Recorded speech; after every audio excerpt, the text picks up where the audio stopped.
Ward మొత్తానికి కలిసి ఒక ట్యాక్స్ వసూలు చేసేవారు. ఈ రోజు ఎడ్మిన్లని ఎంతమందిని వేశారు, ఏం చేయట్లేదు అని ఒక వాక్యం చేశారు. ఈ రోజు ఆ ట్యాక్స్ కలెక్టర్ ఎక్కడికి వెళ్ళిపోలేదండి. ఆ ట్యాక్స్ కలెక్టర్ని ఏదో ఒక సచివాలయం ఎడ్మిన్గా వేశారు. అంటే వ్యవస్థను తగ్గించిన తర్వాత ఇల్లు వార్డు మొత్తానికి చూసిన ట్యాక్స్ కలెక్టర్ ఒక వార్డుకి వేసినప్పుడు మన ట్యాక్స్ కలెక్టర్ 100% ట్యాక్స్ వసూలు చేయాలి కదా.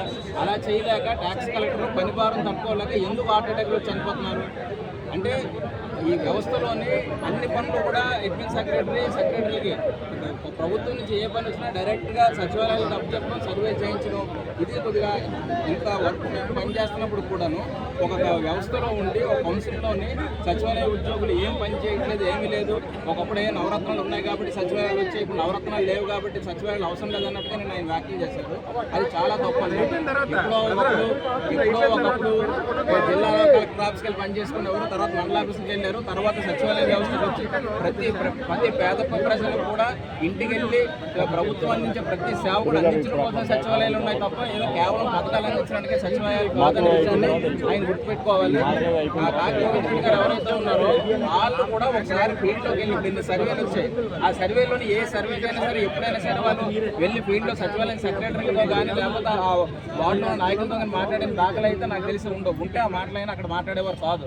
అలాంటి వారు నేను ఒకటే చెప్తున్నాను, మాకు ఏవైతే లాగిన్లు ఇచ్చి టార్గెట్లు ఇచ్చి చేయమంటున్నారో అదే లాగిన్ ఒక రోజు ఆయనకి ఇవ్వమానండి. ఆయన కూడా అదే లాగిన్లో ఒక రోజు ఒక టార్గెట్లో చేస్తే ఆ పని కష్టం ఏంటి తెలియని దానిపై లేనట్ల కోసం అర్జెంటుగా రిపోర్ట్లు ఇవ్వాలంటే ఎంత కష్టపడుతున్నారో సచివాలయ ఉద్యోగులు అంటే దానికోసం వాళ్ళకి అర్థం అవుతాయి. ఒక సెలవులు ఉండవు, ఒక లీవ్ అడగాలంటే సుమారుగా 6-7 వెళ్ళాలి. అలాగే బిఎల్ఓ డ్యూటీస్ కూడా సచివాలయం సెక్రటరీస్కే. ఇప్పుడు వచ్చి కనీసం సచివాలయాల మెయింటెనెన్స్ కోసం ₹1 కూడా మంజూరు చేయని వాళ్ళు ఈ రోజు సచివాలయం సిబ్బంది కోసం తీవ్రంగా ఒక సమావేశంలో మాట్లాడడం అనేది మాకు చాలా బాధాకరంగా ఉంది.